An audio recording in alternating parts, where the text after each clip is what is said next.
अस्सलाम वालेकुम।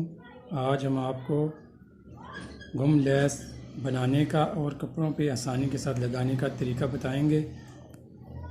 इस तरह आसानी से और जल्दी लग जाती है। ये लैस की सीधी साइड है और कपड़े की भी सीधी साइड है। लैस को सीधा ऊपर रख के इस तरह आपसे आसानी से लगेगी और कपड़ों पे भी सफाई और फिनिशिंग के साथ लगेगी। दूसरी तरीके से जो एक सिलाई में लगती है वो प्रोफेशनल लोग लगा सकते हैं, जो बिगनर होते हैं उनसे इस तरह नहीं लगती। इसलिए आप पहले ऐसा बना के लगाएं। हम आपको पहले ये बना के कपड़े पे बताएंगे, फिर उसके बाद सूट पे बना लगा के भी बताएंगे कितनी फिनिशिंग के साथ ये लैस लगती है। इसलिए हमारी वीडियो को शुरू से एंड तक लाजमी देखें, आपका बहुत फ़ायदा होगा। ये बिगनर के लिए है, प्रोफेशनल लोगों के लिए नहीं है। अब ये लैस है, इसको आयरन के साथ इस तरह प्रेस करना है सही तरीके से। जितनी आपको इसकी चौड़ाई चाहिए लैस की, इस तरह आप बना लें। 1 इंच चाहिए, 2 इंच चाहिए, या कपड़े के हिसाब से जितना आपको कपड़ा चाहिए उस हिसाब से बना लें। ये हमने लैस बना ली है, 1 इंच के हिसाब से हमें चाहिए थी और कपड़ा भी कम था, इस वजह से हमने 1 इंच की बनाई है।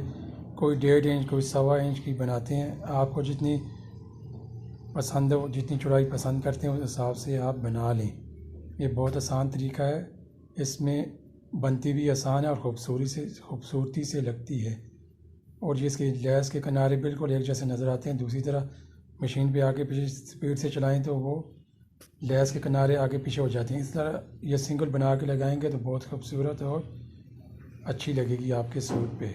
हम लगा के भी आपको बताएंगे। अब ये देखें, मैं दुपट्टे पे लगा रहा हूँ। ये देखिएगा आपके सामने कितनी फिनिशिंग के साथ और कितनी खूबसूरत और आसानी के साथ लगती है इस तरह लैस। आप भी इस तरह लगाएंगे तो इंशाल्लाह आप मुझे दुआओं में याद रखेंगे। ये देख लें कितनी खूबसूरत और इजी तरीका है ये लैस लगाने का, और बिल्कुल बराबर लैस लगती है, ना आगे पीछे लैस इस तरह नहीं होती।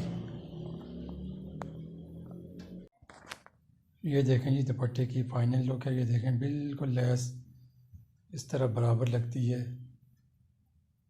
और जो नए काम सीखने वाले हैं उनके लिए बेहतरीन है, इस तरह लगाएं। और ये आजकल क्यों इसी तरह गुम सिलाई के साथ लैस चलती है, तो ये इंशाल्लाह जो बना के देंगे तो वो सब पसंद करेंगे। अपनी दुआओं में याद रखिएगा।